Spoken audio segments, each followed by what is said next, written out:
Okay, let's start. In this sections we discussing new terms, virtual base class. അപ്പോൾ ഇവിടെ ഒരു diagram കൊടുത്തിട്ടുണ്ട്. ഡയഗ്രാമിനകത്ത് ഒരു ബേസ് ക്ലാസ് പറഞ്ഞിട്ടുണ്ട്, class A, then class B, class C, class D. ഇപ്പം നിങ്ങൾക്ക് 4 ക്ലാസ്സുകൾ കാണാം അല്ലേ? അതുപോലെ നമുക്ക് ഒരുപാട് ആരോസും കാണാം, അതായത് ഒരുപാട് പാത്ത് കാണാൻ നമുക്കറിയാം അവിടെ. അപ്പോൾ ഇങ്ങനെ വരുമ്പോൾ ഇപ്പോൾ ക്ലാസ് എയിൽ നിന്ന് ഉള്ള പ്രോപ്പർട്ടീസ് ക്ലാസ് ബിക്കകത്തും ക്ലാസ് സിക്കകത്തും കിട്ടും. അപ്പോൾ ക്ലാസ് ബിക്കും ക്ലാസ് സിക്കകത്തും എന്തുണ്ട്? ക്ലാസ് എയുടെ പ്രോപ്പർട്ടീസ് ഉണ്ട്. ഇനി ക്ലാസ് ഡി എന്ന് പറയുന്നത് എവിടെ നിന്നാണ് അത് ഡിറൈവ് ചെയ്ത് വരുന്നത്? ക്ലാസ് ബിയിൽ നിന്നും ക്ലാസ് സിയിൽ നിന്നാണ് ഡിറൈവ് ചെയ്ത് വരുന്നത്. അതായത് നമുക്ക് ആ സോളിഡ് ലൈൻ നോക്കുമ്പോൾ രണ്ടും ഡിറൈവ് ചെയ്യുന്നത്, ഡി ഡിറൈവ് ചെയ്ത് വരുന്നത് ബിന്നും സിന്നാണ് ഡിറൈവ് ചെയ്ത് വരുന്നത്. അപ്പോൾ അവിടെ ഒരു ബ്രോക്കൺ ലൈൻ കാണാം നിങ്ങൾക്ക്. അത് എവിടെ നിന്നാണ് വരുന്നത്? അത് എയിൽ നിന്നാണ് വരുന്നത്. ഇതിൽ നിന്ന് നമുക്കൊരു കാര്യം മനസ്സിലാക്കാം. ഈ എ എന്നുള്ള പ്രോപ്പർട്ടീസ് ക്ലാസ് ഡിക്കകത്ത് ഒരുപാടുണ്ട്. അതെങ്ങനെയാണ്? ഒന്ന് ക്ലാസ് ബിയിൽ നിന്ന് വരുന്നത്. അപ്പോൾ ക്ലാസ് ബിക്കകത്ത് എയുടെ പ്രോപ്പർട്ടീസ് ഉണ്ട്, ബിയുടെ പ്രോപ്പർട്ടീസ് ഉണ്ട്, അത് ക്ലാസ് ഡിയിലോട്ട് വരുന്നു. ഇനി ക്ലാസ് സി എന്നാണ് പിന്നെ വരുന്ന ബേസ് ക്ലാസ്. അപ്പോൾ ക്ലാസ് സിക്കകത്ത് ആരൊക്കെ ഉണ്ട്? ക്ലാസ് എ ഉണ്ട്, ക്ലാസ് സി ഉണ്ട്, അതാണ് എന്ത്? ഡിയിലോട്ട് വരുന്നത്. അപ്പോൾ 2 എ ആണ് അവിടെ വരുന്നത്. അതായത് ഡിയിൽ നിന്ന് 2 എയുടെ പ്രോപ്പർട്ടീസും ബി വഴിയും സി വഴിയും വരുന്നുണ്ട്. അതാണ് അവിടെ ആ ബ്രോക്കൺ ലൈൻ കാണുക. അതായത് ഇംപ്ലിസിറ്റായിട്ട്, അതായത് നമുക്ക് നേരിട്ടല്ലാണ്ട് ഇൻഡയറക്റ്റിലായിട്ട് ക്ലാസ് എ ശരിക്കും ക്ലാസ് ഡിക്കകത്ത് വരുന്നുണ്ട്. അവിടെ എന്താ വരുന്നത്? ഡ്യൂപ്ലിക്കേഷനാണ് അവിടെ വരുന്നത് അല്ലേ? ഒരു സംഭവം തന്നെ എന്ത് ചെയ്യുന്നു? ഡ്യൂപ്ലിക്കേറ്റ് ചെയ്യാണ് അവിടെ. ക്ലാസ് എയുടെ പ്രോപ്പർട്ടീസ് 2 തവണയാണ് അവിടെ കാണിക്കുന്നത്. അപ്പോൾ ഇപ്പോൾ ശരിക്കും പറഞ്ഞാൽ അവിടെ എന്താ ഉദ്ദേശിച്ചത്? ഒരു ആംബിഗിറ്റിയാണ് അവിടെ ഇൻട്രൊഡ്യൂസ് ചെയ്യുന്നത് ശരിക്കും. അതായത് ഒരു എന്താ പറയുക, ഒരു കോപ്പി അല്ലെങ്കിൽ ഡ്യൂപ്ലിക്കേഷനാണ് അവിടെ സംഭവിക്കുന്നത്. അപ്പോൾ ഇങ്ങനെ ഒരു മൾട്ടിപ്പിൾ പാത്ത്, അപ്പോൾ അവിടെ നമുക്ക് അതിനകത്ത് കാണാം, ഒരുപാട് മൾട്ടിപ്പിൾ പാത്ത് നമുക്ക് അവിടെ കാണാം അല്ലേ? അപ്പോൾ ആ മൾട്ടിപ്പിൾ പാത്ത് ഒഴിവാക്കാൻ വേണ്ടിയിട്ട് നമ്മൾ ചെയ്യുന്ന ഒരു പരിപാടിയാണ് എന്ത്? വെർച്വൽ ആക്കുക. അതായത് കോമൺ ആയിട്ടുള്ള ബേസ് ക്ലാസ്സിന് എന്താക്കുവാണ്? വെർച്വൽ ആക്കി വയ്ക്കുക. കോമൺ ആയിട്ടുള്ള ബേസ് ക്ലാസ്സിന് അവിടെ വെർച്വൽ ആക്കി വയ്ക്കുക. അപ്പോൾ വെർച്വൽ ആക്കി വയ്ക്കുക എന്ന് പറയുമ്പോൾ എന്തുണ്ടാവും? ഒറ്റ തവണ ആ ബേസ് ക്ലാസ്സിലെ പ്രോപ്പർട്ടീസ് ഇൻഹെറിറ്റ് ആയിട്ട് വരുള്ളൂ. അതായത് ഡിറൈവ് ചെയ്ത് വരുന്ന ക്ലാസ്സിനകത്ത്, ഇപ്പോൾ ക്ലാസ് ഡിക്കകത്ത് ഒറ്റ തവണ അവിടെ എയുടെ പ്രോപ്പർട്ടീസ് വരും. അപ്പോൾ അങ്ങനെയുള്ള ഒരു ക്ലാസ് ആക്കുന്നതിനാണ് എന്തെന്ന് പറയുന്നത്? Virtual base class. അപ്പോൾ ഇതിന് വേണ്ടിയിട്ട് നമ്മൾ ചെയ്യുന്നത് കീവേഡ് നമ്മൾ എന്താക്കുക? വെർച്വൽ എന്നുള്ളൊരു കീവേഡ് നമ്മൾ അവിടെ യൂസ് ചെയ്യുകയാണ്. എപ്പോൾ ബേസ് ക്ലാസ്സിൻ്റെ തൊട്ട് മുന്നിൽ നമ്മൾ എന്ത് ചെയ്യുന്നു? വെർച്വൽ എന്നുള്ളൊരു കീവേഡ് നമ്മൾ യൂസ് ചെയ്യുകയാണ്. അപ്പോൾ ഇവിടെ എന്തിനാണ് നമ്മൾ അതിന് വെർച്വൽ ബേസ് ക്ലാസ് കൊണ്ടുവരുന്നുള്ള 2 കാരണങ്ങളാണ് ഇത്. ഒന്ന്, ആംബിഗിറ്റി, അതായത് ഒരു സംശയം നമുക്കവിടെ വരാം. പല പാത്തുകളും വരുന്നതുകൊണ്ട്, ഒരു ബേസ് ക്ലാസ്സിൽ നിന്ന് പല പാത്തുകളും വരുന്നതുകൊണ്ട് നമുക്കവിടെ ഒരു സംശയം വരാം. അപ്പോൾ അത് ഒഴിവാക്കാൻ വേണ്ടിയിട്ടാണ് നമ്മൾ വെർച്വൽ ബേസ് ക്ലാസ് ആയിട്ട് യൂസ് ചെയ്യുന്നത്. ഇപ്പോൾ ചൈൽഡ് ക്ലാസ്സിൽ ഒരു ഡ്യൂപ്ലിക്കേഷൻ ഒന്നും വരാതിരിക്കുക, സിംഗിൾ ബേസ് ക്ലാസ്സിൽ നിന്നും ഒരുപാട് സെയിം മെമ്പേഴ്സ് അല്ലെങ്കിൽ സെയിം മെമ്പർ ഫങ്ഷൻസ് തന്നെ വീണ്ടും വരാതിരിക്കാൻ വേണ്ടിയിട്ടാണ് നമ്മൾ വെർച്വൽ ബേസ് ക്ലാസ് യൂസ് ചെയ്യുന്നത്. അപ്പോൾ C++ അതിന് വേണ്ടി യൂസ് ചെയ്തൊരു പുതിയ ടേമാണ് വെർച്വൽ ബേസ് ക്ലാസ്. അപ്പോൾ when A class is made virtual, necessary care is taken so that duplication is avoided regardless of the number of paths that exist to the child. ഇപ്പോൾ child ക്ലാസ്സിലോട്ട് വരുന്ന ഒരുപാട് പാത്തുകളും അതിൽ നിന്ന് ഒഴിവാകും. അപ്പോൾ അടുത്ത സ്ലൈഡ് എന്താണ് virtual base class എന്നുള്ളതാണ്. ഡെഫിനിഷനാണ് കൊടുത്തിരിക്കുന്നത്. പിന്നെ കീവേഡ് വെർച്വൽ നമ്മൾ യൂസ് ചെയ്യണം. അപ്പോൾ അതെങ്ങനെയാണ് യൂസ് ചെയ്യുന്നതാണ് നോക്കുന്നത്. അപ്പോൾ ഒരു പ്രോഗ്രാമാണ് കൊടുത്തിരിക്കുന്നത്. അപ്പോൾ നിങ്ങളോടൊരു പ്രോഗ്രാം ചോദിക്കുമ്പോൾ ആ പ്രോഗ്രാം ആദ്യം നിങ്ങൾ ഒരു ഡയഗ്രാം രൂപത്തിൽ അത് കൊണ്ടുവരണം. എന്നാലും നിങ്ങൾക്കത് ഏത് തരം ഇൻഹെറിറ്റൻസ് ആണെന്ന് നമുക്ക് ഒറ്റ തോട്ടത്തിൽ മനസ്സിലാക്കാൻ പറ്റത്തുള്ളൂ. അപ്പോൾ ഇവിടെ നോക്കിക്കേ ക്ലാസ് സ്റ്റുഡൻറ്റ്. അപ്പോൾ നമ്മൾ ക്ലാസ് സ്റ്റുഡൻറ്റ് എന്നുള്ളത് ഇവിടെ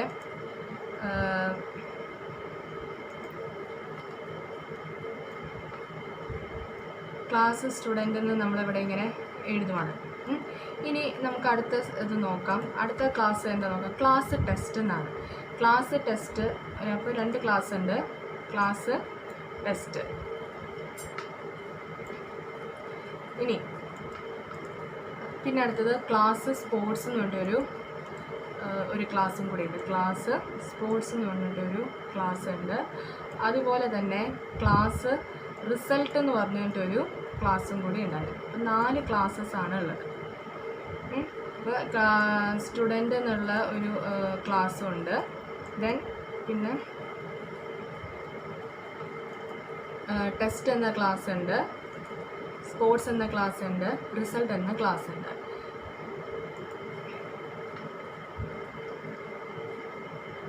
ഇപ്പോൾ ടെസ്റ്റും സ്പോർട്സും വരുന്നത് എവിടെ നിന്നാണ്? സ്റ്റുഡൻറ്റിൽ നിന്നാണ് വരുന്നത് അല്ലേ? ടെസ്റ്റും, അതായത് ഇതാണ് ടെസ്റ്റിൻ്റെ ക്ലാസ്, ദെൻ സ്പോർട്സിൻ്റെ ക്ലാസ് ഇതാണ്. അപ്പോൾ ഇത് രണ്ടും ഡിറൈവ് ചെയ്യുന്നതും എവിടെ നിന്നാണ്?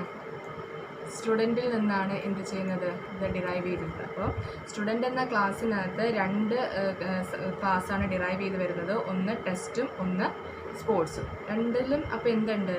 ഈ സ്റ്റുഡൻറ്റിൻ്റെ പ്രോപ്പർട്ടീസും മെമ്പർ ഫങ്ഷൻസും ഉണ്ട്. അതായത് ഇപ്പോൾ ഇവിടെ സ്റ്റുഡൻറ്റിൻ്റെ പ്രോപ്പർട്ടീസ് ഏതൊക്കെയാണ്?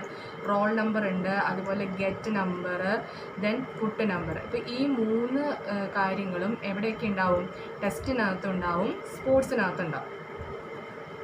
അപ്പോൾ അങ്ങനെ ഇനി നമുക്കറിയാം റിസൾട്ട് എന്ന് പറയുന്നത് എവിടെ നിന്നൊക്കെയാണ് ഡിറൈവ് ചെയ്ത്, ഏത് ബേസ് ക്ലാസ്സിന് ഡിറൈവ് ചെയ്യുന്നത്? ഒന്ന് ടെസ്റ്റിൽ നിന്നും പിന്നെ സ്പോർട്സിൽ നിന്നാണ് അത് ഡിറൈവ് ചെയ്ത് വരുന്നത് അല്ലേ? അപ്പോൾ ഇപ്പോൾ ഇവിടെ എന്ത് സംഭവിക്കുന്നു? ക്ലാസ് സ്റ്റുഡൻറ്റിനകത്തുള്ള ആ റോൾ നമ്പറും സ്റ്റുഡൻ്റ് എന്നുള്ള ബേസ് ക്ലാസ്സിനകത്തുള്ള റോൾ നമ്പറും ഗെറ്റ് നമ്പറും പുട്ട് നമ്പറും എവിടെ വരുന്നു?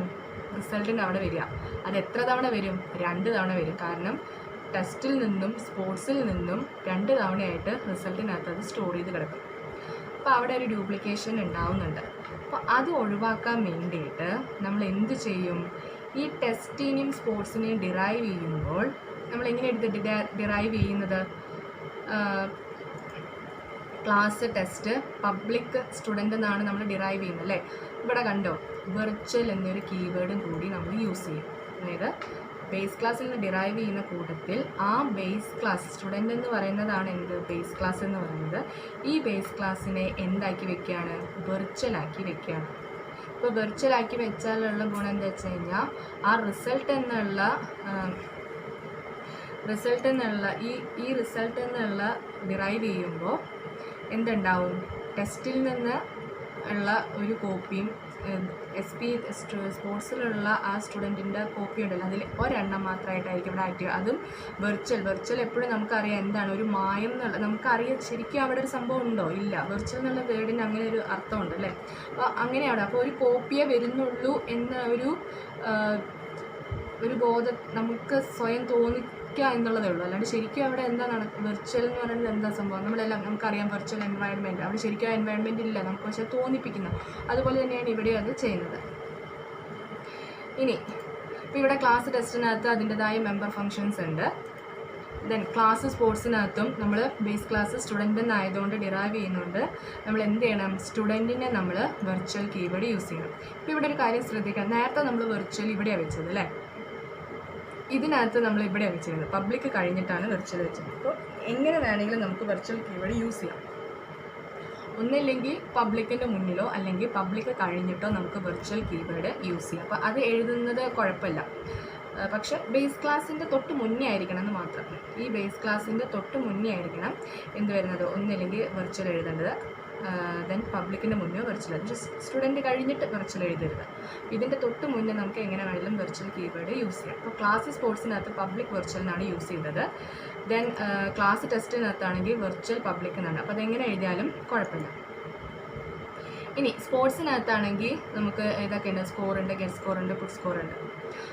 ഓക്കെ അത് നമ്മൾ നേരത്തെ പ്രോഗ്രാം തന്നെയാണ്. സബ്ജക്റ്റ് 1 സബ്ജക്റ്റ് 2 മാത്രം മാറ്റിയിട്ട് അത് മാറ്റി ഒരു പാർട്ട് 1 പാർട്ട് 2 നിർത്തുന്നുള്ളൂ. ബാക്കി സെയിം പ്രോഗ്രാം തന്നെയാണ്. ഒരു തവണ നമ്മളൊരു പ്രോഗ്രാം പഠിച്ചാൽ നമുക്ക് ഏത് ഇൻഹെറിറ്റൻസ് നമുക്ക് യൂസ് ചെയ്യാൻ പറ്റും. ഇനി ഇവിടെ നോക്കിയാൽ class result, public test, public sports. ഇവിടെ വെർച്വൽ യൂസ് ചെയ്യണോ? ഇവിടെ വെർച്വൽ യൂസ് ചെയ്യേണ്ട ആവശ്യമില്ല. കാരണം എന്താണ്, നമ്മൾ ഏത് ബേസ് ക്ലാസ്സിൽ നിന്നാണോ കോമൺ ആയിട്ട് വരുന്നത് ആ ബേസ് ക്ലാസ്സിനെ മാത്രം എന്ത് ചെയ്താൽ മതി, വെർച്വലാക്കിയാൽ മതി. ഇപ്പോൾ സ്റ്റുഡൻറ്റ് എന്ന് പറയുന്ന ഇതിലാണ് എന്ത് ബേസ് ക്ലാസ് കോമൺ ആയിട്ട് കിടക്കുന്നത്. അതായത് ടെസ്റ്റും അതുപോലെ സ്പോർട്സും വരുന്നത് എവിടെ നിന്നാണ്, സ്റ്റുഡൻറ്റ്. അതുകൊണ്ടാണ് അതിനെന്താക്കിയത്, വെർച്വൽ കീവേഡ് യൂസ് ചെയ്തത്. പക്ഷേ റിസൾട്ട് എന്ന് പറയുന്നത് എവിടെ നിന്ന് വരുന്നതാണ്, ടെസ്റ്റിൽ നിന്നും സ്പോർട്സിൽ നിന്നാണ് വരുന്നത്. അതുകൊണ്ട് ഇവിടെ എന്ത് യൂസ് ചെയ്യേണ്ട, വെർച്വൽ കീവേഡ് യൂസ് ചെയ്യേണ്ട. അപ്പോൾ ഇതിനകത്ത് ഇപ്പോൾ ആരൊക്കെ ഉണ്ട്, ടെസ്റ്റിലെ കാര്യങ്ങളുണ്ട്, സ്പോർട്സിലെ കാര്യങ്ങളുണ്ട്, സ്റ്റുഡൻറ്റിലെ കാര്യങ്ങളുണ്ട്. സ്റ്റുഡൻറ്റിലെ ആ കോപ്പി അവിടെ, ഡ്യൂപ്ലിക്കേഷൻ അവിടെ ഒഴിവാക്കി. അതെങ്ങനെ ഒഴിവാക്കിയത്, വെർച്വൽ കീവേഡ് വെച്ചാണ് അത് ഒഴിവാക്കിയത്. അപ്പോൾ ഇതിനെയാണ് എന്തെന്ന് പറയുന്നത്, വെർച്വൽ ബേസ് ക്ലാസ് എന്ന് പറയുന്നത്. അപ്പോൾ അത് കണ്ടോ, ഇതിൻ്റെ ഒബ്ജക്റ്റ് ക്രിയേറ്റ് ചെയ്തിരിക്കുന്ന റിസൾട്ട് കണ്ടോ, റിസൾട്ട് വെച്ചിട്ടാണ് നമ്മൾ ഡിറൈവ്ഡ് ക്ലാസ് ഏതാണോ അതിൽ നിന്നാണ് നമ്മൾ ഒബ്ജക്റ്റ് ക്രിയേറ്റ് ചെയ്തു. Then object dot get number, get mark, get score, then display. അപ്പോൾ അതിൻ്റെ ഔട്ട്പുട്ട് നോക്കിക്കേ, റോൾ നമ്പർ കൊടുക്കുന്നു, 2 മാർക്ക് കൊടുക്കുന്നു, സ്പോർട്സിൻ്റെ സ്കോർ കൊടുക്കുന്നു, ദെൻ വേറൊരു റോൾ നമ്പർ കൊടുക്കുന്നു, ദെൻ ടോട്ടൽ സ്കോർ കാണുന്നു. അപ്പോൾ ഇതാണ് എന്ത്, വെർച്വൽ ബേസ് ക്ലാസ് എന്ന് പറയുന്നത്. അപ്പോൾ വെർച്വൽ ബേസ് ക്ലാസ് ഞാൻ മനസ്സിലായെന്ന് നിങ്ങൾക്ക് മനസ്സിലായെന്ന് ഞാൻ വിചാരിക്കും. അടുത്താണ് ഇനി ആബ്സ്ട്രാക്റ്റ് ക്ലാസ്. എന്താണ് ആബ്സ്ട്രാക്റ്റ് ക്ലാസ് എന്ന് നോക്കാം. Abstract class is one that is not use to create objects. അതായത് ഒബ്ജക്റ്റ് ക്രിയേറ്റ് ചെയ്യാൻ പറ്റാത്ത ഒരു ക്ലാസ്സിനെയാണ് എന്ത് പറയുന്നത്, ആബ്സ്ട്രാക്റ്റ് ക്ലാസ് എന്ന് പറയുന്നത്. അപ്പോൾ നമ്മൾ ഇത്രയും ചെയ്ത പ്രോഗ്രാമിനകത്ത് നിങ്ങൾക്ക് ഒരു കാര്യം മനസ്സിലായിട്ടുണ്ട്. ഏതിലാണ് നമ്മൾ ഒബ്ജക്റ്റ് ക്രിയേറ്റ് ചെയ്യാത്ത ക്ലാസ് എന്ന് പറയുന്നത്, ബേസ് ക്ലാസ് ആണ്. ബേസ് ക്ലാസ്സിനെയാണ് അപ്പോൾ എന്തെന്ന് പറയുന്നത്, ആബ്സ്ട്രാക്റ്റ് ക്ലാസ് എന്ന് പറയുമ്പോൾ. അതായത് ഏത് ക്ലാസ്സിനെയാണോ ഒബ്ജക്റ്റ് ക്രിയേറ്റ് ചെയ്യാൻ പറ്റാതെ വരുന്നത് ആ ക്ലാസ്സാണ് എന്തെന്ന് പറയുന്നത്, ആബ്സ്ട്രാക്റ്റ് ക്ലാസ് എന്ന് പറയുന്നത്. അപ്പോൾ സാധാരണഗതിയിൽ ബേസ് ക്ലാസ് ആണ് അത് ആക്ട് ചെയ്യുന്നത്. നമ്മളിപ്പോൾ ഇത്രയും കണ്ട പ്രോഗ്രാമിനകത്ത് വരുന്നത് നമ്മൾ ബേസ് ക്ലാസ്സിനകത്ത് നമ്മൾ ഒന്നിനും ഒബ്ജക്റ്റ് ക്രിയേറ്റ് ചെയ്തില്ല. സോ ബേസ് ക്ലാസ് ആണ് എന്തെന്ന് പറയുന്നത്, ആബ്സ്ട്രാക്റ്റ് ക്ലാസ് എന്ന് പറയുന്നത്. അപ്പം ഇതിൻ്റെ കുറച്ചും കൂടി ഒരു വേർഷൻ മൊഡ്യൂൾ 5 വരുന്നുണ്ട്. അപ്പോൾ അത് നിങ്ങൾക്ക് അതിനേരം എടുക്കുമ്പോൾ അത് കുറച്ചും കൂടി മനസ്സിലാക്കാൻ പറ്റും. അതിനകത്ത് പ്യുവർ വെർച്വൽ ഫങ്ഷൻസ് വെച്ച് അത് പറയുന്നുണ്ട്. അപ്പോൾ ഇതിനകത്ത് നിങ്ങളൊരു കാര്യം മനസ്സിലാക്കുക, എന്താണ് ആബ്സ്ട്രാക്റ്റ് ക്ലാസ് ചോദിക്കുമ്പോൾ ഇതിന് ഒരു ഇത് പറയുന്നത് എന്താണ്, ഒബ്ജക്റ്റ് ക്രിയേറ്റ് ചെയ്യാൻ പറ്റാത്ത ക്ലാസ്സിനാണ് എന്തെന്ന് പറയുന്നത്, ആബ്സ്ട്രാക്റ്റ് ക്ലാസ് എന്ന് പറയുന്നത്. അപ്പോൾ ദെൻ ഇനി അടുത്തൊരു വരുന്നൊരു ഭാഗമാണ് കൺസ്ട്രക്റ്റേഴ്സ് ഇൻ ഡിറൈവ്ഡ് ക്ലാസ് എന്ന് പറയുന്നത്. അപ്പോൾ കൺസ്ട്രക്റ്റേഴ്സ് എന്ന് പറഞ്ഞ കാര്യം നിങ്ങൾ പഠിച്ചിട്ടുള്ളതാണ്. എന്താണ്, ഒബ്ജക്റ്റിനെ ഇനീഷ്യലൈസ് ചെയ്യാൻ വേണ്ടിയാണ് എന്ത് കൺസ്ട്രക്റ്റേഴ്സ് യൂസ് ചെയ്യുന്നത് അല്ലേ. അപ്പോൾ നമ്മൾ ഈ 5 ടൈപ്സ് ഓഫ് ഇൻഹെറിറ്റൻസ് പഠിച്ചാൽ കൺസ്ട്രക്റ്റേഴ്സ് ഒന്നും യൂസ് ചെയ്തിട്ടില്ല. ഇനി നമുക്ക് ഡിറൈവ്ഡ് ക്ലാസ്സിനകത്ത് എങ്ങനെ കൺസ്ട്രക്റ്റേഴ്സ് യൂസ് ചെയ്യാം എന്നുള്ളതാണ് ഈ ഒരു സെക്ഷൻ നമ്മൾ പറയുന്നത്. അപ്പോൾ കൺസ്ട്രക്ടർ നമുക്ക് എങ്ങനെ ഒരു പ്രോഗ്രാമിൽ നിന്ന് മനസ്സിലാക്കാം.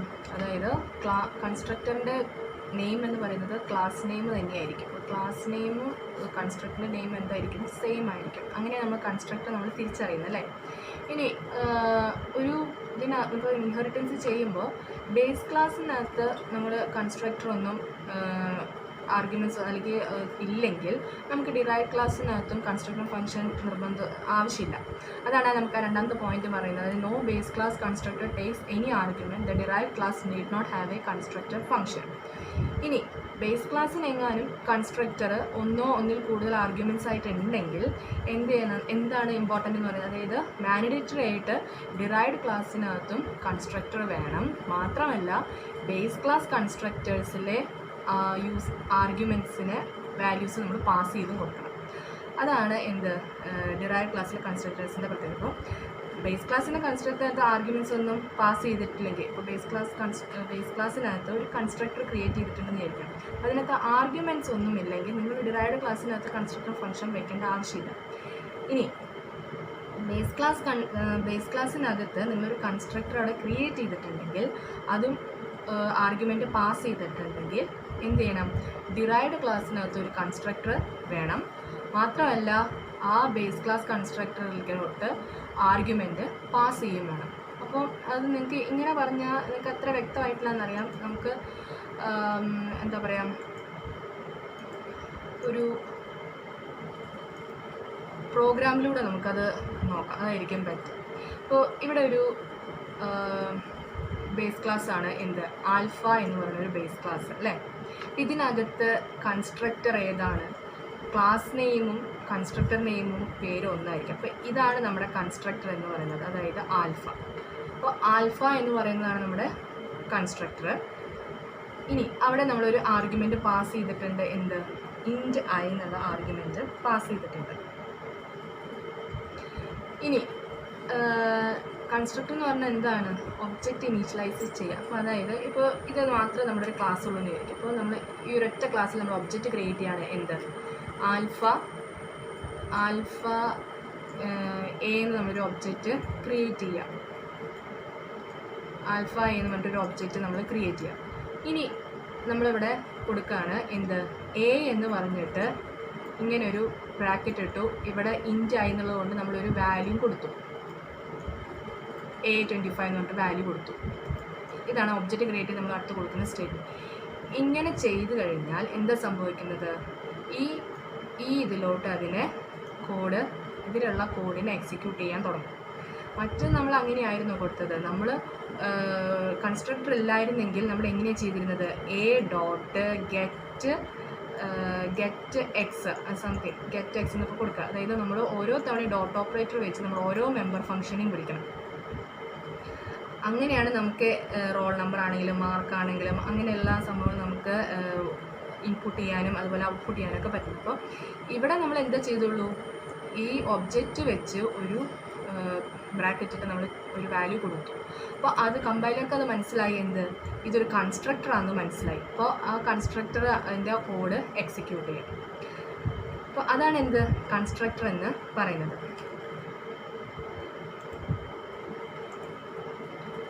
ഇനി ഇപ്പോൾ നമ്മുടെ കൺസ്ട്രക്ടർ ആൽഫ ഇൻറ്റ് ആർഗ്യുമെൻറ്റ് പാസ് ചെയ്തിട്ടുണ്ട് ഐ എന്നുള്ളത്. ഇനി അതിനകത്ത് പറയുന്നത് എന്താണ്, ഈ എക്സിലോട്ട് ഈ ഐ നമ്മൾ എന്ത് കൊടുക്കുന്നു അതിവിടെ സ്റ്റോർ ചെയ്യണം. Then C out alpha initialised എന്നുള്ളൊരു കോഡാണ് കൺസ്ട്രക്ടറിനകത്ത് കൊടുത്തിരിക്കുന്നത്. ദെൻ വോയിഡ് ഷോ പറഞ്ഞിട്ടുണ്ട്, എക്സിൻ്റെ വാല്യൂ എന്ത് ചെയ്യണം, പ്രിൻറ്റ് ചെയ്യണം എന്ന് പറഞ്ഞിട്ടുണ്ട്.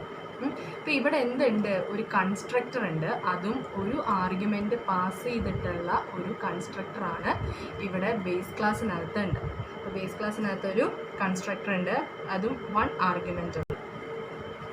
ഇനി അടുത്തൊരു ക്ലാസ്സാണ് എന്ത്, ബീറ്റ എന്ന് പറയുന്ന ക്ലാസ്സും എന്താണ്, ബേസ് ക്ലാസ് തന്നെയാണ്. കാരണം നമ്മളിവിടെ ഒന്നും ഡിറൈവ് ചെയ്തിട്ടില്ല, അതുകൊണ്ട് ബീറ്റ എന്ന് പറയുന്നതും എന്താണ്, ഒരു ബേസ് ക്ലാസ്സാണ്. അപ്പോൾ അതിനകത്തും നമ്മൾ എന്ത് ചെയ്തിട്ടുണ്ട്, ഒരു കൺസ്ട്രക്ടർ വിളിച്ചിട്ടുണ്ട്. അപ്പോൾ കൺസ്ട്രക്ടർ എങ്ങനെയാണ്, ബീറ്റ സെയിം തന്നെയാണ് അല്ലേ, പേര് രണ്ടും സെയിം, സോ അത് കൺസ്ട്രക്ടർ ആണെന്ന് മനസ്സിലാക്കാം.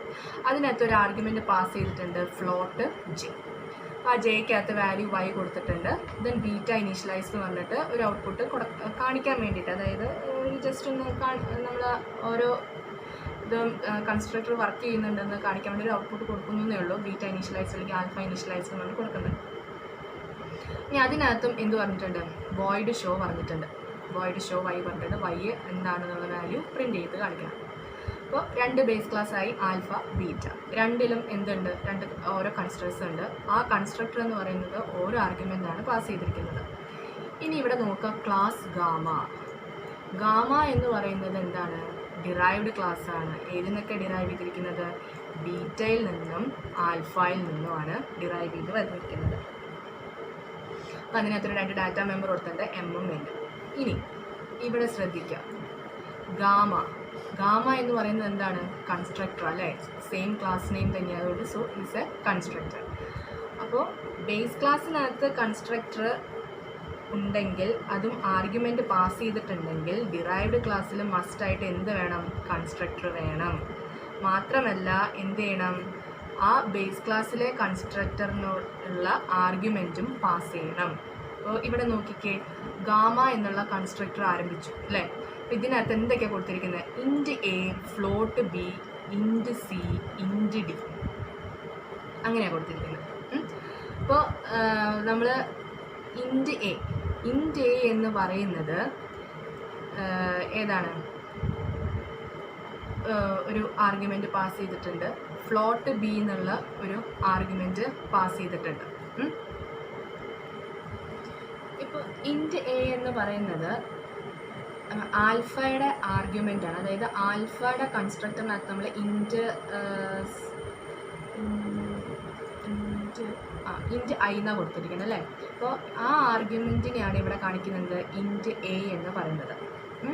ദെൻ ഫ്ലോട്ട് ബി എന്ന് പറയുന്നത് ബീറ്റയിലെ ആർഗ്യുമെൻറ്റിനാണ് എന്ത് ഫ്ലോട്ട് ബി എന്ന് പറയുന്നത്. ഇനി ഇൻറ്റ് സി ഇൻറ്റ് ഡി എന്ന് പറയുന്നത് ഗാമയുടെ ആർഗ്യുമെൻറ്റ്സ്, അതായത് ഗാമ എന്ന കൺസ്ട്രക്ടറിന് കൊടുക്കുന്ന ആർഗ്യുമെൻറ്റ്സ് ആണ് എന്ന്. അപ്പോൾ ഇതിൻ്റെ ഒരു ഓർഡർ നോക്കണം. അതായത് ആദ്യം ഏതാണോ നമ്മൾ കൺസ്ട്രക്ടർ കോൾ ചെയ്ത് ആ കൺസ്ട്രക്ടർ വേണം ആദ്യം ഇടാൻ. ഇപ്പോൾ നമ്മൾ ആൽഫയുടെ കൺസ്ട്രക്ടറാണ് നമ്മൾ ആദ്യം ചെയ്തത്. സോ നമ്മൾ ആൽഫയുടെ ആർഗ്യുമെൻറ്റ് ആദ്യം കൊടുക്കണം. ദെൻ ഫ്ലോട്ട് ബി എന്ന് പറയുന്നത് ബീറ്റ, സെക്കൻഡ് നമ്മൾ കൊടുക്കുന്ന കൺസ്ട്രക്ടറാണ് എന്ത് ബീറ്റ. അത് കഴിഞ്ഞിട്ടേ ആണ് എന്ത് ചെയ്യാവുള്ളൂ, നമ്മൾ ഡിറൈവ് ചെയ്ത ക്ലാസിൻ്റെ ആർഗ്യുമെൻറ്റ് പാസ് ചെയ്യുന്നത്. അതായത് ഗാമയാണ് ഡിറൈവ് ചെയ്തത്. സോ ഗാമയുടെ കൺസ്ട്രക്ടറിൻ്റെ ആണ് ലാസ്റ്റ് നമ്മൾ ആർഗ്യുമെൻറ്റ് പാസ് ചെയ്യുന്നത്. പക്ഷേ നിങ്ങൾ ശ്രദ്ധിക്കണം, നമ്മൾ ഡിറൈവ് ചെയ്തിരിക്കുന്നത് നമ്മളെങ്ങനെയാണ് കൊടുത്തിരിക്കുന്നത്, പബ്ലിക് ബീറ്റ പബ്ലിക് ആൽഫ അല്ലേ.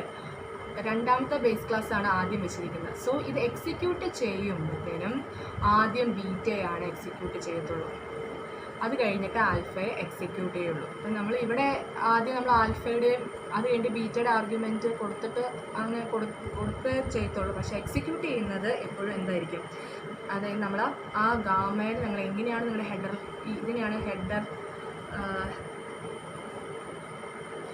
ഹെഡർ ലൈൻ എന്ന് പറയുന്നത്. ഇത് ഈ class gamma public beta public alpha എന്ന് പറയുന്നതാണ് നിങ്ങളുടെ ഹെഡർ ലൈൻ, ഇതിൻ്റെ ഹെഡർ ലൈൻ എന്ന് പറയുന്നത്. ഈ ഹെഡർ ലൈൻ നിങ്ങൾ എങ്ങനെയാണോ ബേസ് ക്ലാസ്സിൽ നിങ്ങൾ കൊടുത്തിരിക്കുന്നത് അതനുസരിച്ചായിരിക്കും അത് എക്സിക്യൂട്ട് ചെയ്യുക. ഇനി അത് കഴിഞ്ഞിട്ട് ഇവിടെ ആർഗ്യുമെൻ്റ് എല്ലാം പാസ് ചെയ്ത് കഴിഞ്ഞ ശേഷം ഇവിടെ രണ്ട് കോളൻ ഇട്ടിട്ടുണ്ട്. അത് കഴിഞ്ഞിട്ട് എന്ത് ചെയ്തിരിക്കുകയാണ്, രണ്ട് ഫംഗ്ഷൻ കോളാണ് ചെയ്തിരിക്കുന്നത്. എന്ത് ഫംഗ്ഷൻ കോളാണ് ചെയ്തിരിക്കുന്നത്, കൺസ്ട്രക്ടറിന് കോൾ ചെയ്തിരിക്കുകയാണ്. അതായത് ആൽഫ എ എന്ന് പറയുന്നത് നമ്മൾ ഇതിനകത്ത് കൊടുത്ത ആർഗ്യുമെൻ്റാണ്. കണ്ടോ, ഈ ആർഗ്യുമെൻറ്റിനാണ് നമ്മളിവിടെ എന്ത് ചെയ്തിരിക്കുന്നത്, കോൾ ചെയ്തിരിക്കുന്നത്. അതുപോലെ ബീറ്റ ബി ഇതിനെയാണ് ഇവിടെ കോൾ ചെയ്തിരിക്കുന്നത്.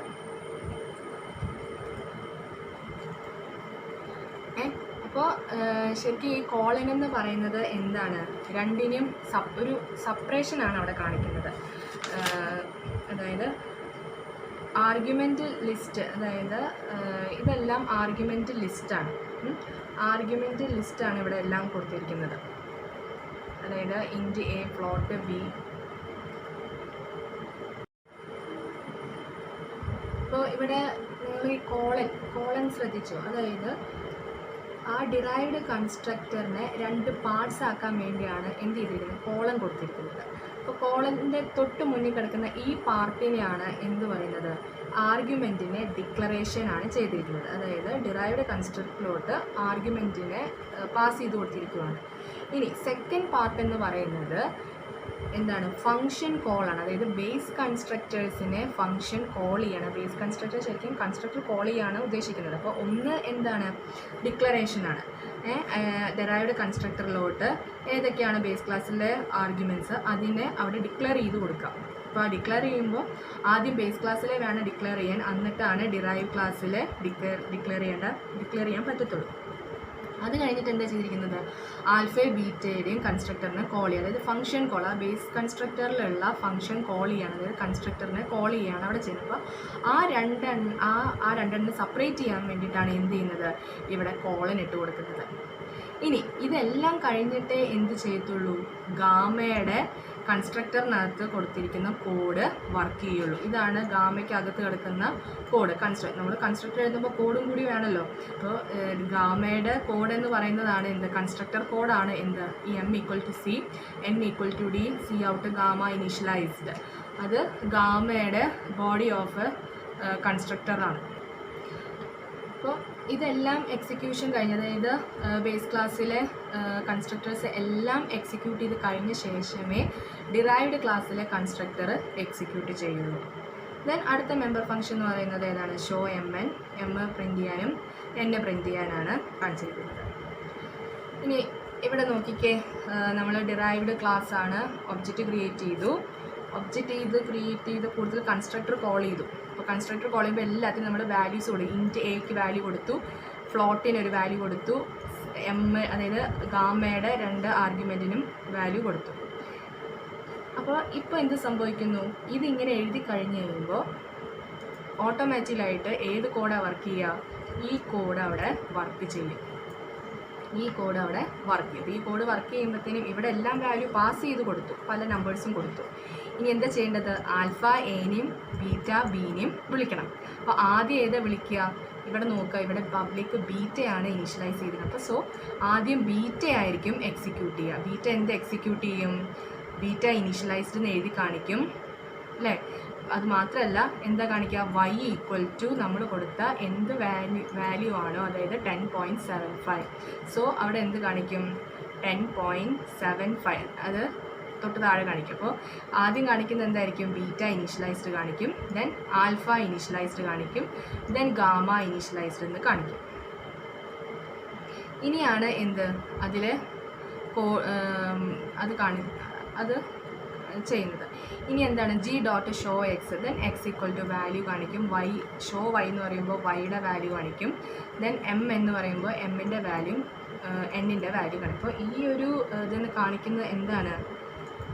ഗാമ അതിലോട്ട് പോകുമ്പോൾ ആൽഫ എ എന്ന് പറയുന്നത് ബീറ്റ ബി ആണ് ആദ്യം എക്സിക്യൂട്ട് ചെയ്യുക. ബീറ്റ ബിക്കകത്ത് എന്താ കാണിക്കുന്നത്? ഇതാണ് എക്സിക്യൂട്ട് ചെയ്യുക. അപ്പോൾ എക്സിക്യൂട്ട് ചെയ്യുമ്പോൾ സി ഔട്ട് ബീറ്റ ഇനീഷ്യലൈസ്ഡ് എന്ന് കാണിക്കും.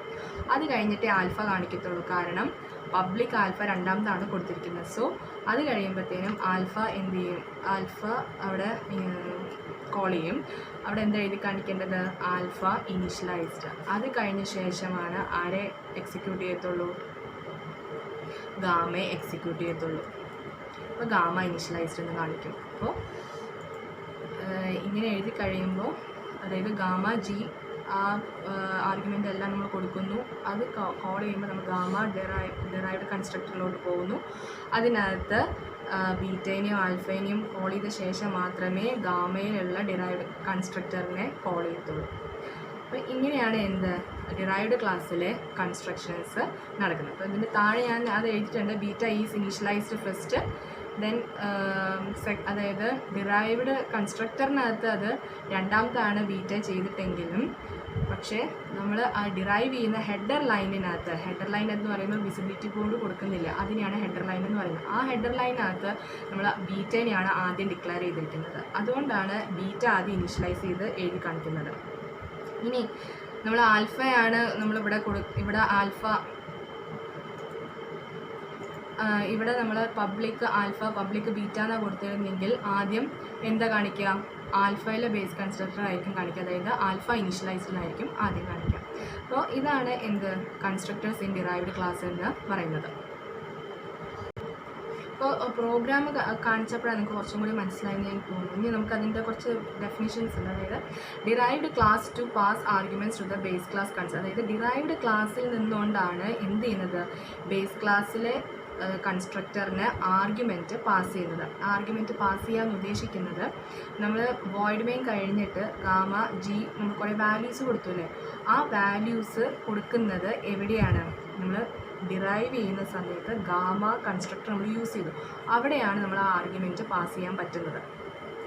ഇനി when both derived and base class contain constructors, the base class constructor is executed first, then the constructor in the derived class execute. അതാണ് ഞാൻ പറഞ്ഞത്, ലാസ്റ്റ് ആണ് ഗാമ എക്സിക്യൂട്ട് ചെയ്യത്തുള്ളൂ. ആദ്യം ഏത് എക്സിക്യൂട്ട് ചെയ്യുക? ആദ്യം ബേസ് ക്ലാസ് കൺസ്ട്രക്ടർ ആയിരിക്കും എക്സിക്യൂട്ട് ചെയ്യുക. രണ്ട് ക്ലാസ്സിലും കൺസ്ട്രക്ടർ ഉണ്ടെങ്കിൽ ബേസ് ക്ലാസ് തന്നെയായിരിക്കും എക്സിക്യൂട്ട് ചെയ്യുക. പിന്നെ ഡിറൈവ് ക്ലാസ്സിനകത്ത് മാത്രമേ ഉള്ളെങ്കിൽ ഡിറൈവ്ഡ് മാത്രമേ എക്സിക്യൂട്ട് ചെയ്യാനുണ്ടാവുള്ളൂ. ഇനി നമ്മൾ പലതരം ഇൻഹെറിറ്റൻസ് ഉണ്ട്. പലതരം ഇൻഹെറിറ്റൻസിനകത്തും കൺസ്ട്രക്ടേഴ്സ് വരും. അപ്പോൾ നമ്മൾ രണ്ട് കേസ് അതിനകത്ത് പറയുന്നത്, ഒന്ന് മൾട്ടിപ്പിൾ ഇൻഹെറിറ്റൻസ്. മൾട്ടിപ്പിൾ ഇൻഹെറിറ്റൻസ് എന്ന് പറയുമ്പോൾ എങ്ങനെയാണ്? ഒന്നിൽ കൂടുതൽ ബേസ് ക്ലാസ്സിൽ നിന്നൊരു ഡിറൈവ് ക്ലാസ് ആണ് എന്ത് മൾട്ടിപ്പിൾ ഇൻഹെറിറ്റൻസ് വരുന്നത്. അപ്പോൾ അങ്ങനെ വരുമ്പോഴത്തേനും ബേസ് ക്ലാസ്സിൻ്റെ ഓർഡർ അനുസരിച്ച്, അതായത് ഡിറൈവ്ഡ് ക്ലാസ് നമ്മളിവിടെ എഴുതുമ്പോൾ ഇതിവിടെ ഡിറൈവ്ഡ് ക്ലാസ് എഴുതുന്നു, ഇവിടെ നമ്മൾ പബ്ലിക് പബ്ലിക് ഇട്ടായിട്ടാണ് എഴുതുന്നത്. അപ്പോൾ ഇവിടെ ഏത് ബേസ് ക്ലാസ് ആണോ നിങ്ങൾ ഓർഡർ വെച്ചിരിക്കുന്നത്, ഇപ്പോൾ എയും ബി എന്നുള്ള ബേസ് ക്ലാസ് ആണെന്ന് വിചാരിക്കുകയാണെങ്കിൽ, ഇപ്പോൾ ബി ആണ് ഇട്ട് എ ആണ് എഴുതിയിരിക്കുന്നതെങ്കിൽ ആദ്യം ബി എക്സിക്യൂട്ട് ചെയ്യും, എ എക്സിക്യൂട്ട് ചെയ്യും. അപ്പോൾ ഇവിടെ നിങ്ങൾ എങ്ങനെ നിങ്ങൾ ബേസ് ക്ലാസ് വെക്കുന്നോ അതിനനുസരിച്ചായിരിക്കും എന്ത് വരുന്നത്, അത് എക്സിക്യൂട്ട് ചെയ്യുന്നത്. ഇനി മൾട്ടി ലെവൽ ആണെങ്കിൽ, മൾട്ടി ലെവൽ എന്ന് പറയുമ്പോൾ എങ്ങനെയായിരിക്കും, അതായത് ഒരു ക്ലാസ്സിൽ നിന്ന് ഒരു ക്ലാസ്, ആ ക്ലാസ്സിൽ നിന്ന് വേറൊരു ക്ലാസ്, ഈ ഒരു ഇതിനെയാണ് എന്ത് മൾട്ടി ലെവൽ ഇൻഹെറിറ്റൻസ് എന്ന് പറയുന്നത്. അതിൻ്റെ ഓർഡർ അനുസരിച്ച് തന്നെയായിരിക്കും എന്ത് വരുന്നത്, കൺസ്ട്രക്ടേഴ്സ് എക്സിക്യൂട്ട് ചെയ്യുന്നത്. Constructor of the derived class receives the entire list of values as its argument and passes them on to the base constructors in the order in which they are declared in the derived class. Derived classൽ എങ്ങനെയാണോ argument pass ചെയ്യുന്നത് അതിനനുസരിച്ച് തന്നെയാണ് വാല്യൂസും pass ചെയ്ത് കൊടുക്കുന്നത്. ഇപ്പോൾ നമ്മൾ values അങ്ങനെ pass ചെയ്തതെന്ന് പറയുന്നത്, ഇപ്പോൾ ഇവിടെ 5 10.75 നമ്മൾ അവിടെ അങ്ങനെ കൊടുത്തതുകൊണ്ടാണ് ഇവിടെ അങ്ങനെ കൊടുത്തത്. കാരണം ഇൻറ്റ് എ ഫ്ലോട്ട് ബി തന്നെയാണ്, അതുപോലെ തന്നെ വേണം വാല്യൂസും പാസ് ചെയ്യാൻ. അതാണ് ആ സ്റ്റേറ്റ്മെൻറ്റ് പറയുന്നത്. ഇനി അടുത്തതാണ് base constructors are called and executed before executing the statements in the body of the derived constructor. അപ്പോൾ ഗാമ കൺസ്ട്രക്ടറിനകത്ത് ഗാമയുടെ കൺസ്ട്രക്ടർ ബോഡി എപ്പോഴാണ് എക്സിക്യൂട്ട് ചെയ്യുന്നത്, ആ ആൽഫയും ബീറ്റയും എക്സിക്യൂട്ട് ചെയ്ത് കഴിഞ്ഞ ശേഷമേ എന്ത് ചെയ്യത്തുള്ളൂ, ഗാമയുടെ കൺസ്ട്രക്ടർ എക്സിക്യൂട്ട് ചെയ്യത്തുള്ളൂ. ഇനി അതിൻ്റെ ഒരു ഡിറൈവ്ഡ് കൺസ്ട്രക്ടർ എങ്ങനെയാണ്, ഒരു ഫോമാണ് അത് കാണിച്ചിരിക്കുന്നത്. നമ്മുടെ ഡിറൈവ്ഡ് കൺസ്ട്രക്ടറിൻ്റെ പേര് കൊടുക്കാം, അതായത് നമ്മുടെ എക്സാമ്പിൾ ഗാമയായിരുന്നു.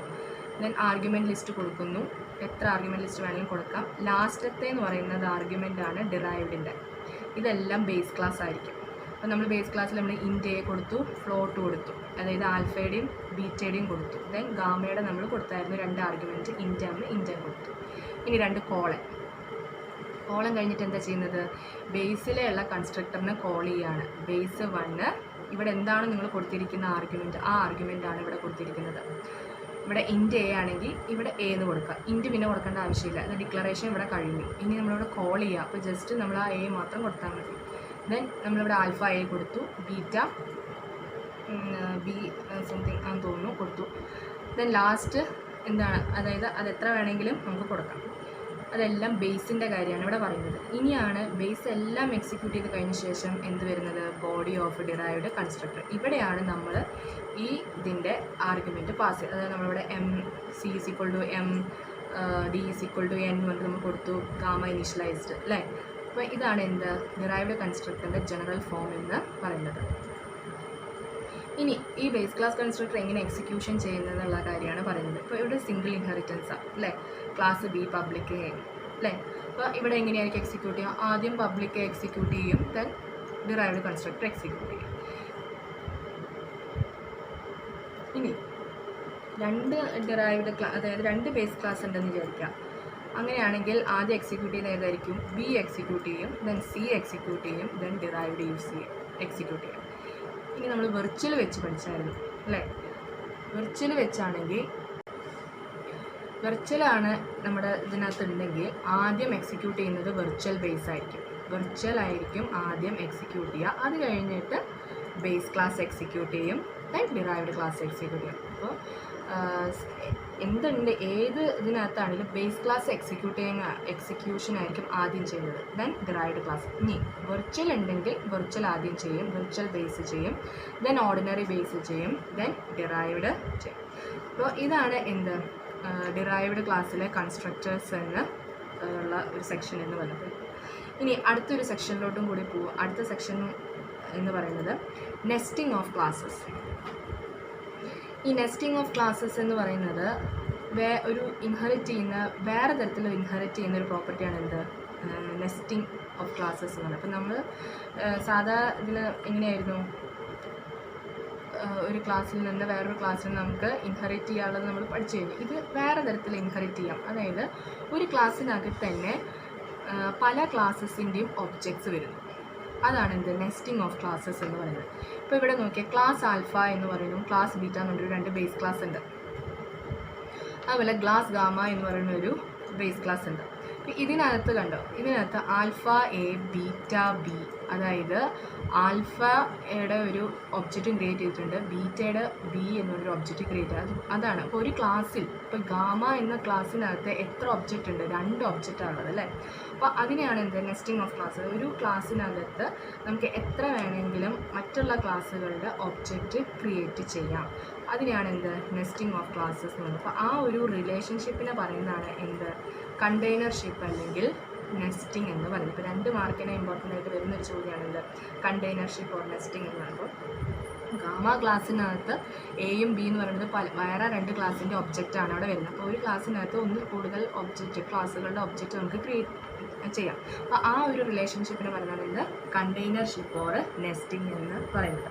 അപ്പോൾ ഇതെന്ന് പറയുന്ന ഒരു ഇൻഹെറിറ്റിംഗ് പ്രോപ്പർട്ടീസ് ആണ്. ഒരു ക്ലാസ്സിൽ നിന്ന് വേറൊരു ക്ലാസ്സിലോട്ട് ഇൻഹെറിറ്റ് ചെയ്യുന്ന വേറൊരു തരം വേ ആണ് എന്ത് ഈ കണ്ടെയ്നർഷിപ്പ് എന്ന് പറയുന്നത്. അപ്പോൾ ഇതിൻ്റെ ഡീറ്റെയിൽ ആയിട്ട് അത്രയൊന്നും വേണ്ട, ഇത് മതി, എന്താണെന്ന് പഠിച്ചു വെച്ചാൽ മതി. ഇപ്പോൾ ഒരു ക്ലാസ്സിൽ വേറെ പല ക്ലാസ്സുകളുടെ ഒബ്ജക്റ്റ് നമുക്ക് ക്രിയേറ്റ് ചെയ്യാം. ഇതിലൂടെ നമുക്ക് പല ക്ലാസ്സുകൾ ഇൻഹെറിറ്റ് ചെയ്യുന്ന വേറൊരു വേ ആണ് കാണിക്കുന്നത്. അപ്പോൾ ഇതിൻ്റെ പ്രോഗ്രാം ഒന്നും വേണ്ട, ഇത് എന്താണെന്നുള്ളത് 2 മാർക്കിനോ 3 മാർക്കിന് 5 മാർക്കിനൊക്കെ ചോദിക്കാവുന്ന ഒരു ചോദ്യമേ ഉള്ളൂ. അപ്പോൾ നമ്മുടെ പിന്നെ ഈ ഒരു സെക്ഷനിൽ നമ്മൾ പല കാര്യങ്ങളും പഠിച്ചു. ഏതൊക്കെയാണ്? വെർച്വൽ ബേസ് ക്ലാസ് എന്താണെന്ന് പഠിച്ചു, ആബ്സ്ട്രാക്ട് ക്ലാസ് എന്താണെന്ന് പഠിച്ചു, ദെൻ കൺസ്ട്രക്റ്റേഴ്സ് പഠിച്ചു. അപ്പോൾ കൺസ്ട്രക്റ്റേഴ്സ് ആൻഡ് ഡിറൈവ്ഡ് ക്ലാസ് ഇമ്പോർട്ടൻ്റ് ആണ്, അത് നന്നായി നോക്കണം, അതിൻ്റെ പ്രോഗ്രാം പഠിക്കണം. Then കണ്ടെയ്നർഷിപ്പ് or nesting. അപ്പോൾ നമ്മുടെ ഇൻഹെറിറ്റൻസിൻ്റെ ആ ഒരു മൊഡ്യൂള് മൊത്തം തീർന്നിരിക്കുന്നു. എല്ലാം സെക്ഷൻസും മനസ്സിലായിട്ടുണ്ടെന്ന് വിചാരിക്കുന്നു. ഇനി മനസ്സിലായിട്ടില്ലെങ്കിൽ അത് നിങ്ങൾ കമൻറ്റ് ചെയ്ത് ഇടണം, എന്നാലേ എനിക്ക് അറിയത്തുള്ളൂ മനസ്സിലായിട്ടില്ലെങ്കിൽ. അങ്ങനെയാണെങ്കിൽ എനിക്ക് വീണ്ടും പറഞ്ഞു തരാം. അപ്പോൾ താങ്ക് യു.